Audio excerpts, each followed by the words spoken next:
గురుగారు, ఈ పరాభవనామ సంవత్సరంలో భారతదేశంలో ఎలా ఉండబోతుందంటారు? అసలు ఈ గ్రహాల యొక్క స్థితిగతులు ఎలా ఉండబోతున్నాయి అంటారు?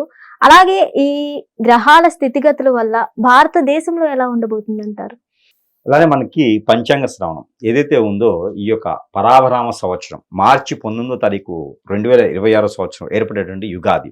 ఇది వచ్చేసి ఏప్రిల్ 17వ తారీఖు 2027 వరకు ఉండేటువంటి ఏదైతే ఈ పరాభనామ సంవత్సరం ఉందో ఈ పరాభనామ సంవత్సరంలో ఈ గ్రహాల యొక్క స్థితిగతులు మనం గమనించినట్టయితే కనుక మనకి ఈ పరాభనామ సంవత్సరంలో ఉచ్చంలో ఉండేటువంటి రవి, ఇంకా ఉచ్చంలో ఉండేటువంటి కేతువు, రాహు, అందులోనూ బుధుడు.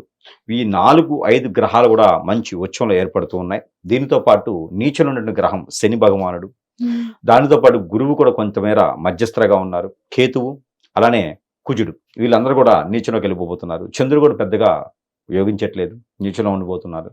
ఇక రాష్ట్ర స్థాయి కాదు, దేశ స్థాయి చూసుకున్నట్టయితే కనుక ఆడవారి మీద జరిగేటువంటి అత్యాచారాలు, అభాగ్యులైనటువంటి పిల్లల్ని కిడ్నాప్ చేయటం, ఆడవారి మీద వెలిగేషన్స్ తీసుకురావడం, ఎక్కువ కేసులు పెట్టడం, ఎన్నో రకాలైనటువంటి రంగాల్లో ముందుకు వెళ్ళాలనే సంకల్పం ఉంది కాబట్టి ఏదో ఉన్నారు, చేసుకుంటూ ఉన్నారు. అలాంటి వారి మీద వెలిగేషన్ తీసుకురావడం, ఆడవారి మీద విపరీతమైనటువంటి క్రియలు జరగడం అలాంటివి కూడా కనిపిస్తూ ఉన్నాయి. పెళ్లి చేసుకున్న తర్వాత భార్యను కొట్టడమా లేదా హింసించడం లాంటివి జరుగుతూ ఉన్నాయి. 1, 2, 3 అఫైర్స్ పెట్టుకొని ఇబ్బంది పట్టడం మగవారు ఇట్లా జరుగుతూ ఉంది.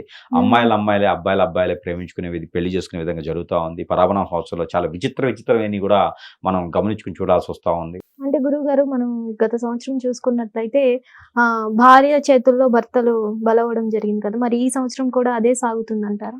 భార్య చేతిలో భర్తలు, భర్త చేతిలో భార్యలు అంటే అది వారి యొక్క వ్యక్తిగత జాతకం అనేది మనం పరిశీలన చేసుకోవాలి. భారతదేశ జాతకం అనేది ఒకటి ఉంటుంది. అది మన పంచాంగం తరం ప్రకారంగా యుగాది ఎప్పుడు ఏర్పడింది, ఆ గ్రహస్థితులు ఎప్పుడు ఉన్నాయి, దాని ప్రకారంగా ప్రెడిక్షన్ ఉంటుంది.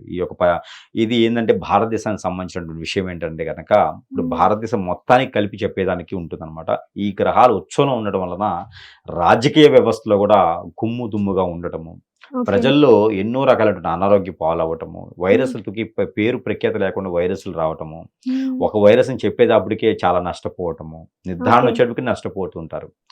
కొన్ని రకాల ప్రాణ నష్టాలు, ఆస్తి నష్టాలు, అన్ని రకాల ఇబ్బందులు పడేలాగా ఎక్కడో సంబంధం లేకుండా పోతుంటే పిడుగు మీద పడ్డట్టుగా, సంబంధం లేని విషయాలు తాడి చెట్టు కింద కూర్చుంటే కొబ్బరి బొండ వచ్చి నెత్తి పడ్డట్టుగానే అసలు సంబంధం లేకుండా అనమాట అలాంటి జరిగేటువంటి సంఘటనలు ఎక్కువగా ఉన్నాయి.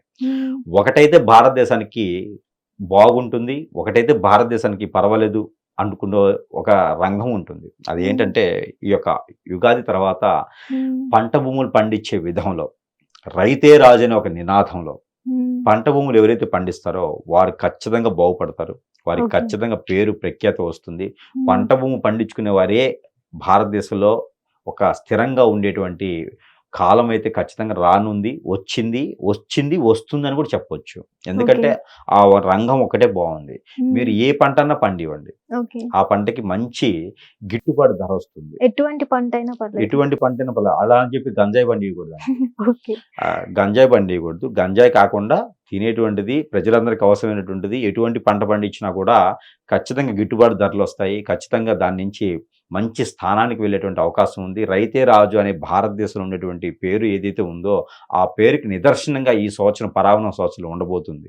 అలా అయినా కూడా చెడు వానలు, తురకలి వానలు, వైరస్ లాంటివి వచ్చి పంట భూములు కొన్ని ఇబ్బంది పట్టేలా ఉన్నాయి. కానీ కూడా పంట భూములు పండించుకునే వారికి అయితే నష్టపోకుండా ఉంటారు. ఐటీ సెక్టార్ కానీ, ఐటీ కంపెనీలు కానీ కొన్ని లాభపొందేలా ఉన్నాయి, కొన్ని నష్టపోయేలా ఉన్నాయి.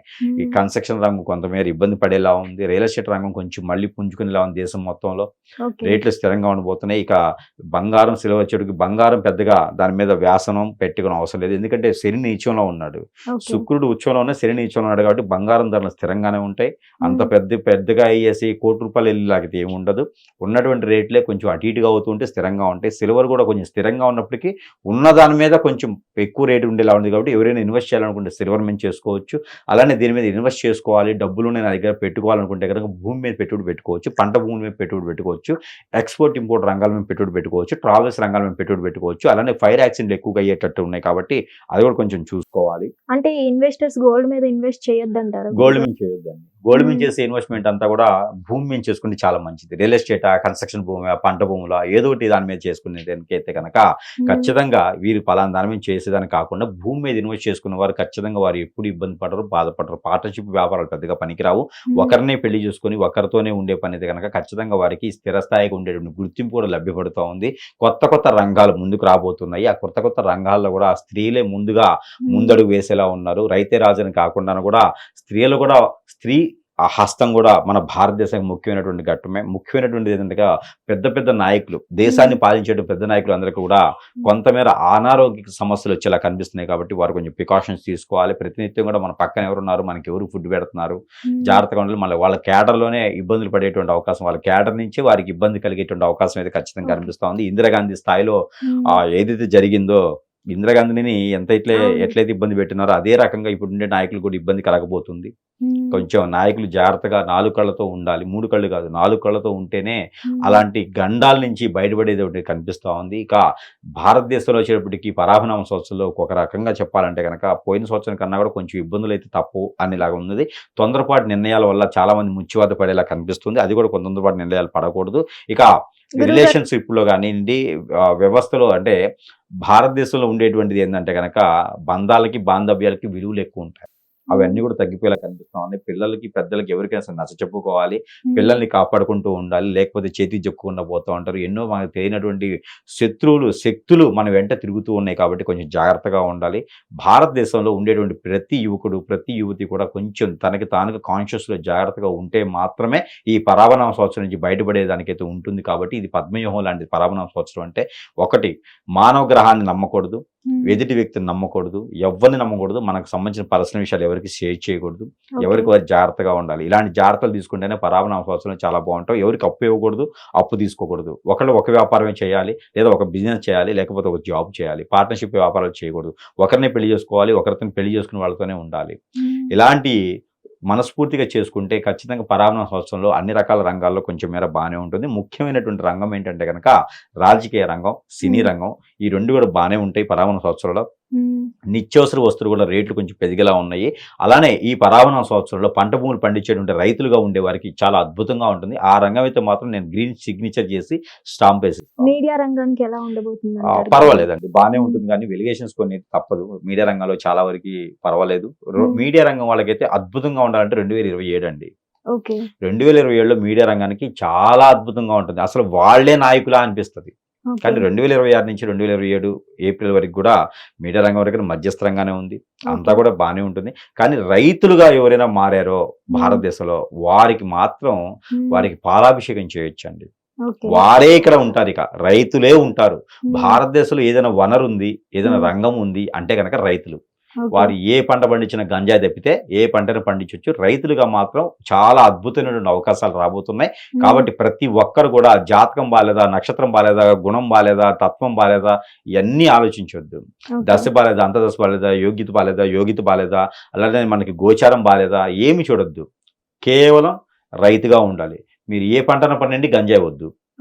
రైతులుగా ఉంటే మాత్రం భారతదేశంలో పెట్టిందల్లా వీరు అడుగు వేస్తే బంగారమే అవుతుంది. గురుగారు, ఇప్పుడు యుద్ధాలు జరుగుతున్నాయి కదా, ఈ యుద్ధాలు ఆగే అవకాశం ఉందంటారా? యుద్ధాలు ఆగుతాయండి, యుద్ధాలు ఆగుతాయి. కానీ కొంచెం నష్టమైన తర్వాత యుద్ధాలు ఆగుతాయి. భారతదేశం మీద కూడా ఆ ఒక ఇబ్బందులు కనిపిస్తూ ఉన్నాయి. పాకిస్తాన్ నుంచి కానివ్వండి, బంగ్లాదేశ్ నుంచి కానివ్వండి, ఎన్నో దేశాల నుంచి భారతదేశం మీద కూడా ముప్పు పొందేలా కనిపిస్తుంది. విరు దేశాల నుంచి కూడా భారతదేశం మీద కొంచెం కనిపిస్తుంది. కానీ యుద్ధ వాతావరణం రాకపోయి ఉండొచ్చు. రూపాయి విలువ పడిపోతుంది. అలానే మనకి వనరులు పడిపోతూ ఉంటాయి. మనకి నిత్యావసర వస్తువులు పెరుగుతూ ఉంటాయి. క్రూడాలు కానీ ఇలాంటివన్నీ పెరుగుతూ ఉంటాయి. అలాంటి వాటి మీద ఇన్వెస్ట్ చేయకూడదు. డబ్బులు ఉంటే ప్రతి ఒక్కరు దాచిపెట్టుకోవాలి. విచ్చలవిడితనంతో అక్కడికి వెళ్ళి డబ్బులు ఖర్చు పెట్టుకోకూడదు. తీర్థయాత్రలని, పబ్బులని ఇలాంటి వాటికి వెళ్ళి డబ్బులు ఖర్చు పెట్టుకుంటే ఖచ్చితంగా రేపటి రోజున ఇబ్బంది పడతారు. డబ్బులుంటే జాగ్రత్త దాచిపెట్టుకోవాలి. ప్రతి ఒక్కరు ఏదో పని చేయాలి. గురుగారు, అలాగే ఎర్త్ క్వేక్స్ గురించి కానీ, ఫైర్ యాక్సిడెంట్స్ పెరుగుతూనే ఉన్నాయి కదా, మరి ఈ సంవత్సరం ఎలా ఉండబోతుంది? ఖచ్చితంగా ట్రావెల్స్ లోని కావచ్చు, ఫైర్ యాక్సిడెంట్లు కావచ్చు, ఖచ్చితంగా పెరుగుతాయండి ఈ సంవత్సరం. ఫైర్ యాక్సిడెంట్లు అయితే మాత్రం చాలా ఎక్కువ పెరుగుతాయి. తెలియకుండా ఫైర్ యాక్సిడెంట్లు అవుతాయి. విచ్చలవిడితనంగా వర్షాలు పడతాయి, పిడుగులు పడేటువంటి వర్షాలు పడతాయి. అలానే మనకి ప్రకృతి వైపరీత్యాలు చాలా జరుగుతాయి పరాభనామ సంవత్సరంలో. వీటన్నిటికీ కూడా కొంచెం మెలకుగా ఉండాల్సిందే. ఎక్కువ శాతం కూడా టౌన్ లో ఉండే వాళ్ళందరూ కూడా పల్లెటూర్లకు వెళ్ళేసి పంటలు పండించుకునే దానికి ఏర్పడిపోతున్నారు. అంటే ఇప్పుడు పల్లెటూర్లన్నీ కూడా టౌన్ లాగా అయిపోతాయి. పంటలు పండించుకుంటే జనాలందరూ అక్కడే ఏర్పడిపోతూ ఉంటారు. అలాంటి ఇది మన భారతదేశానికి రాబోతుంది అతి త్వరలో. పరాభనామ సంవత్సరంలో ప్రతి ఒక్కటి మనం చూడబోతాం. ఏదో గురుగారు చూడకుండా ఉంటావో అవన్నీ చూడబోతాం. గురుగారు లాస్ట్ టైం బస్ యాక్సిడెంట్స్ కానీ ఫ్లైట్ యాక్సిడెంట్స్ కానీ ఘోరంగా జరిగాయి. మరి ఈసారి తగ్గే అవకాశాలు ఉన్నాయంటారు? లేదండి, ఈ సంవత్సరం కూడా ఫైర్ యాక్సిడెంట్ అన్ని యాక్సిడెంట్లు ఉన్నాయండి. ఈ సంవత్సరం కూడా ఫైర్ యాక్సిడెంట్లే కాదు, పెద్ద పెద్ద సంస్థలు కూడా తగలబెట్టేలా ఉన్నారు. పోతూనే బళ్ళు తగలబడిపోతూ ఉంటాయి. ఈ సంవత్సరం కూడా చాలా పెద్ద ఫైర్ యాక్సిడెంట్లు అవుతా ఉంటాయి. ఇక హైజాక్ కూడా అవుతా ఉంటాయి. ట్రైన్ కాల్చుకోవడం, ట్రైన్ దొంగలు పట్టడం, ట్రైన్ అంతా కూడా కాలిపోవడం లాంటివి జరుగుతూ ఉంటాయి. నైట్ ట్రైన్ గుద్దుకోవడం లాంటివి, ఫ్లైట్ స్కేరింగ్ ఇలాంటివి ఎన్నో రకాలైనటువంటి యాక్సిడెంట్లు జరగబోతున్నాయి పరాభవం సంవత్సరంలో. ప్రతి ఒక్కరు కూడా ఒకటే అండి, అదృష్టం అనేది మన చేతిలో ఉంటుంది. చాలా జాగ్రత్తగా ఉంచుకోవాలి. మనం చేసేటువంటి కర్మక్రియల్లో ఉంటుంది. అది మనం చాలా జాగ్రత్తగా ఉండాలి. ఈ వర్షాలు వరదలు ముప్పై ఏమైనా ఉందంటారా? ఖచ్చితంగా ఉందండి. ప్రతి ఒక్కటి విరుద్ధంగానే ఉంది. ప్రకృతి వైపరీత్యాలు చాలా ఉన్నాయి. గాల్లో నుంచి వచ్చేటువంటి వైరస్లు కూడా చాలా కనిపిస్తున్నాయి. ఖచ్చితంగా ప్రతి ఒక్కరు కూడా కేర్ఫుల్ గా ఉండాలి, ప్రికాషన్స్ తీసుకోవాలి, జాగ్రత్తగా ఉండాలి. మన వాళ్ళు అనుకున్న వారికి నస చెప్పుకొనైనా వారికి ఏదో ఒకటి చెప్పైనా మన వైపు తెచ్చుకునేది తీసుకోవాలి. లేకపోతే చాలా ప్రమాదకరమైనటువంటి వాటిలో ఇరుక్కుపోతారు. ఈ తీర్థయాత్రల దగ్గర తొక్కిసలాటలు జరగడం ఇవి తగ్గే అవకాశం ఉందంటారు గురుగారు? ఏది లేదండి, అన్నీ ఉన్నాయి. తీర్థయాత్రకి వెళ్ళిన వాళ్ళు అక్కడికక్కడే ఇది చేయండొచ్చు, దర్శనానికి వెళ్ళని చెప్పేసి పుణ్యం పొందొచ్చు, మోక్షం పొందొచ్చు. ఎన్నో రకాల సమస్యలు అయితే ఉన్నాయి. ఇంకా ఫుడ్ లో కూడా వాళ్ళకి ఏదో రకమైన వైరస్లు రావటం, ఫుడ్ తినేసి ముచ్చువాద పట్టడం, ఇలాంటివి చాలా జరుగుతూ ఉన్నాయి. ఇలాంటి ఇంకా ఎక్కువ ఇలాగైతే కనిపిస్తూ ఉన్నాయి భారతదేశంలో ఈ యొక్క పరాభవ సంవత్సరంలో. ధన్యవాదాలు. హిట్ టీవీ యాప్, ఇందులో short news, live news, entertainment shows, movies, digital magazines తో పాటు మీ జిల్లా వార్తలను కూడా ఫ్రీగా చూడొచ్చు.